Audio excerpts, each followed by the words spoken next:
আমাদের জানা মতে এটা কি সত্য কিনা, আপনি কি প্রথম নারী কিনা কর্পোরেট নারী যে আপনি আসলে এই ট্রায়াথলনে খেলতে যাবেন, এটা হ্যাঁ, এটা এটা কি কতটুকু সত্য? এটাই সত্য।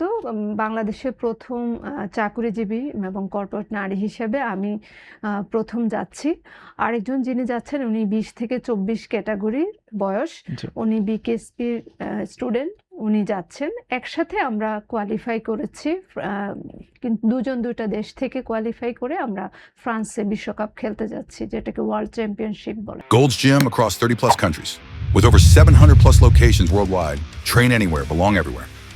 জি, আপনি এই খেলার সঙ্গে আসলে যেহেতু জড়িত আছেন, আপনি বললেন রানিং, সুইমিং এবং আসলে অ্যাথলেটরা যেটা করে থাকে, আ আপনার কাছে কি মনে হয়েছে যে বাংলাদেশের সঙ্গে অন্যান্য যে সকল দেশের আ আ খেলাধুলা হয়, ওদের সাথে আমাদের কতটুকু গ্যাপ রয়েছে? আসলে ওরা যেরকম ফ্যাসিলিটিস পায়, বাংলাদেশের ক্ষেত্রে আসলে এরকম ফ্যাসিলিটি কতটুকু আমরা পিছিয়ে রয়েছি?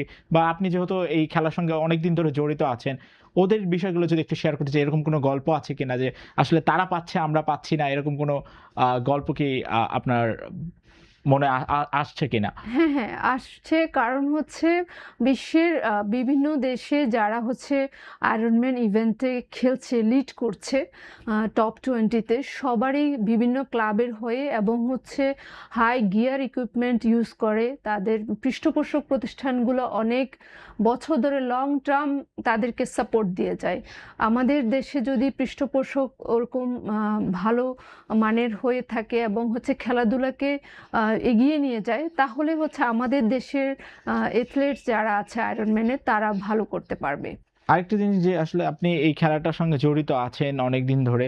আ এই খেলার সঙ্গে কি সবসময় মানে থাকা হবে কিনা? মানে আপনার ফিউচার প্ল্যান কি আসলে এই অ্যাথলেটিজম, আপনি যেটা বলছিলেন যে এরপরে আপনার ওয়ার্ল্ড চ্যাম্পিয়নশিপে যে লং টার্ম এর যে খেলাটা রয়েছে, যে যেটা বললেন আয়রন ম্যান, যেটা মেইন ফ্যাক্ট, ওটা ওটার জন্য কি প্রস্তুতি চলছে কিনা এরকম কিছু? আসলে খেলাধুলা এমন একটা বিষয় যেটা আপনাকে পুরো জীবনের জন্যই একটা গোল সেট করে নিতে হয়।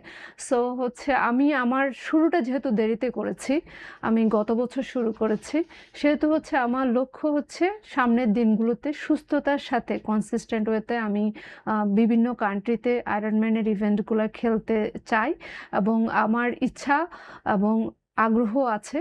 যদি পৃষ্ঠপোষকতা পাই সরকার বা হচ্ছে বিভিন্ন আর্থিক বা কর্পোরেট প্রতিষ্ঠান থেকে, ইনশাআল্লাহ আমি বিশ্বমঞ্চে বিভিন্ন দেশে আয়রনম্যান ইভেন্টগুলোতে যাব এবং নিজের দেশকে আমি তুলে ধরার চেষ্টা করব।